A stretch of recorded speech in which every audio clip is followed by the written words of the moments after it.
மேல் சப்ரகமுவ மற்றும் வடமேல் மாகாணங்களிலும் நுவரெலியா, கண்டி, காலி மற்றும் மாத்தறை மாவட்டங்களிலும் சிறிதளவில் மழை பெய்யும் என வளிமண்டலவியல் திணைக்களம் எதிர்வு கூறியுள்ளது.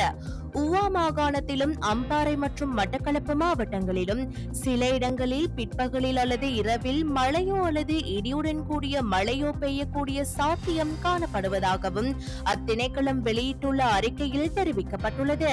மத்திய மலைநாட்டின் மேற்கு சரிவு பகுதிகளிலும் வடக்கு, வடமத்திய மற்றும் வடமேல் மாகாணங்களிலும் திருகோணமலை மற்றும் ஹம்பாந்தோட்டை மாவட்டங்களிலும் அவ்வப்போது மணித்தியாலத்திற்கு 30 முதல் 40 கிலோமீட்டர் வரையான வேகத்தில் ஓரளவு பலத்த காற்று வீசக்கூடும். மேலும் இடியுடன் கூடிய மழை பெய்யும் வேளைகளில் அப்பிரதேசங்களில் தற்காலிகமாக பலத்த காற்றும் வீசக்கூடும்.